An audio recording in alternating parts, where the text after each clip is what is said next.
वो उन्होंने उन खातियों का साथ दिया था, उन रेपिस्ट का साथ दिया था। बिल्किस बानो का रेप हुआ, उनकी मासूम बच्ची का कत्ल हुआ और बिल्किस बानो ने ये लड़ाई खुद से लड़ी इंसाफ के लिए, अपने इंसाफ के लिए। तो जो उस वक्त जो बीजेपी नरेंद्र मोदी मुख्यमंत्री थे, उस जो माहौल था गुजरात में, बड़ा ही खराब माहौल था। तो इसीलिए इस ट्रायल को महाराष्ट्र में शिफ्ट किया गया। और ये बात आपको याद रखना चाहिए कि बीजेपी ने ही इन रेपिस्ट को छुड़ाया जिन्होंने बिल्किस बानो से जुल्म किया। बीजेपी के लोगों ने उनके गलों में गुलाब का हार डाला और इससे बीजेपी की महिलाओं के लिए जो लड़ाई है, जो इंसाफ की बात करती है, वो बीजेपी एक्सपोज हो जाती है। दूसरा पॉइंट उसमें यह है कि आज कोर्ट ने क्या कहा, सुप्रीम कोर्ट ने कहा the state of Gujarat acted in complicit with convicts, यानी स्टेट ऑफ गुजरात खुद इन रेपिस्ट के साथ कॉम्प्लिसिट थी। बुनियादी बात यह बेसिकली ये है कि गुजरात में बीजेपी की सरकार रेपिस्ट की मदद करने का काम कर रही थी और ये बात आप भी जानते हैं कि उसमें बीजेपी के दो एमएलएज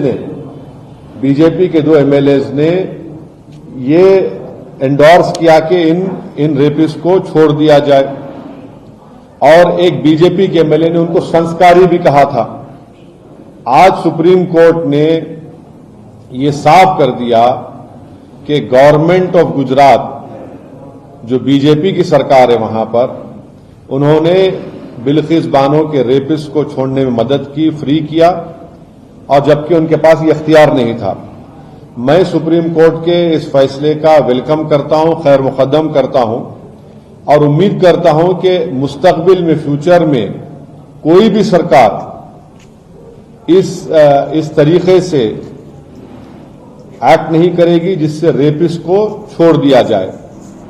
रेपिस्ट जो होते हैं महिलाओं के, उनको ये मालूम होना चाहिए कि उनके पास कोई इम्यूनिटी नहीं है और अगर कोई रेपिस्ट ये समझ लेगा कि मेरे पास एक रूलिंग पार्टी का आइडियोलॉजी का मैं मानने वाला हूं तो मुझे वो सरकार छोड़ देगी, वो उनको ये समझ जाना चाहिए कि पॉलिटिकल आइडियोलॉजी से आपको नहीं छूट मिलेगी।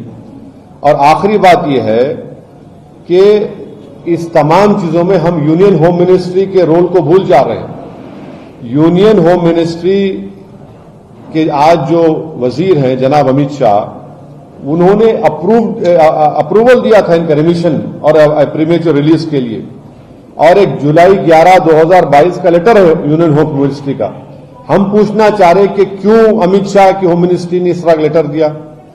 तो इससे बात साफ जाहिर होती है कि नरेंद्र मोदी जो नारी शक्ति की बात करते हैं, ये सिर्फ जुमलेबाजी है और इन्होंने यहां पर बिल्किस बानो के रेपिस्ट को छोड़ने का जो काम किया, इससे एक्सपोज होते हैं।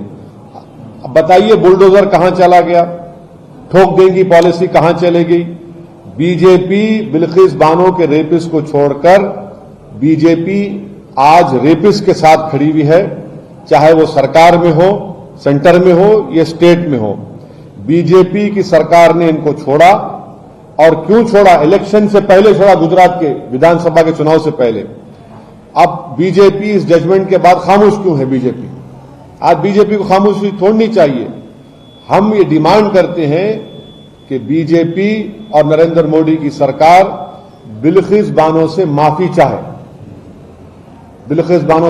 चाहे, क्योंकि सुप्रीम कोर्ट ने ये कह दिया है कि आप, माने सुप्रीम कोर्ट के वर्ड्स क्या हैं, the state of Gujarat acted in complicit with the convicts.